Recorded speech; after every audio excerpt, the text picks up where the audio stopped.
ಹಾಗೆ ಅರ್ಧ ಕೆಜಿಯಷ್ಟು ತೊಂಡೆಕಾಯಿನ ಹೀಗೆ ಸಣ್ಣದಾಗಿ ರೌಂಡ್ ಆಗಿ ಕಟ್ ಮಾಡಿ ಇಟ್ಕೊಂಡಿದ್ದೀನಿ. ನೀವೆಷ್ಟು ಸಣ್ಣದಾಗಿ ಕಟ್ ಮಾಡ್ತೀರೋ ಅಷ್ಟು ಬೇಗನೂ ಫ್ರೈ ಆಗುತ್ತೆ, ಟೇಸ್ಟು ಚೆನ್ನಾಗಿರುತ್ತೆ. ಈರುಳ್ಳಿ 1, ಕಡಲೆಕಾಯಿ ಬೀಜ ಪೌಡರು 2 ಸ್ಪೂನ್ಸು, ಖಾರ ಪುಡಿ 1 ಸ್ಪೂನ್, ಬೆಳ್ಳುಳ್ಳಿ ಸ್ವಲ್ಪ ಹೀಗೆ ಜಜ್ಜಿಟ್ಕೊಂಡಿದ್ದೀನಿ. ಈಗ ಸ್ಟವ್ ಮೇಲೆ ಒಂದು ಪ್ಯಾನ್ ಇಟ್ಟು ಎಣ್ಣೆ ಹಾಕಿದ್ದೀನಿ. ಈಗ ಎಣ್ಣೆ ಕಾದಿದೆ, ಸಾಸಿವೆ ಹಾಕೊಳ್ಳೋಣ. ಜೀರಿಗೆ, ಉದ್ದಿನಬೇಳೆ, ಕಡಲೆಬೇಳೆ, ಕರಿಬೇವು, ಸಿಮ್ಮಲ್ಲಿ 2 ಮಿನಿಟ್ಸ್ ಫ್ರೈ ಮಾಡ್ಕೊಳ್ಳಿ.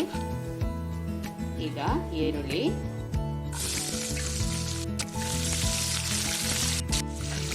ಎರಡು ನಿಮಿಷ ಹಾಗೆ ಫ್ರೈ ಮಾಡ್ಕೊಳ್ಳಿ. ಈಗ ತೊಂಡೆಕಾಯಿನ ಸೇರಿಸಿದ್ದೀನಿ. ಚೆನ್ನಾಗಿ ಮಿಕ್ಸ್ ಮಾಡಿ ಕ್ಯಾಪ್ ಕ್ಲೋಸ್ ಮಾಡಿ ಹಾಗೆ ಮೀಡಿಯಂ ಫ್ಲೇಮಲ್ಲಿ 10 ಮಿನಿಟ್ಸ್ ಇಡಿ. ಆಗಾಗ ಹೀಗೆ ಕಲಿಸ್ತಾ ಇರಿ. ಈಗ ಉಪ್ಪನ್ನು ಸೇರಿಸ್ತಾ ಇರಿ. ಸ್ವಲ್ಪ ಅರಿಶಿನ,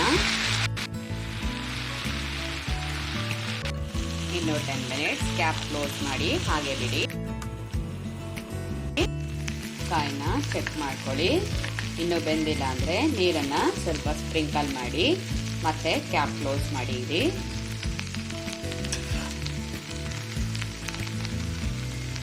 ಈಗ ಇದಕ್ಕೆ ಖಾರ ಪುಡಿ ಹಾಕ್ತಾ ಇದ್ದೀನಿ.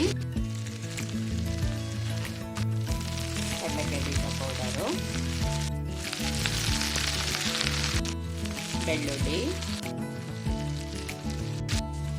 ಎಲ್ಲ ನೀಟಾಗಿ ಮಿಕ್ಸ್ ಮಾಡಿ 5 ಮಿನಿಟ್ಸ್ ಹಾಗೆ ಕ್ಯಾಪ್ ಕ್ಲೋಸ್ ಮಾಡಿ ಬಿಡಿ. ಈಗ ತೊಂಡೆಕಾಯಿ ಫ್ರೈ ರೆಡಿ ಆಗಿದೆ. ಸ್ಟವ್ ಆಫ್ ಮಾಡ್ಕೊಳ್ಳಿ. Thank you.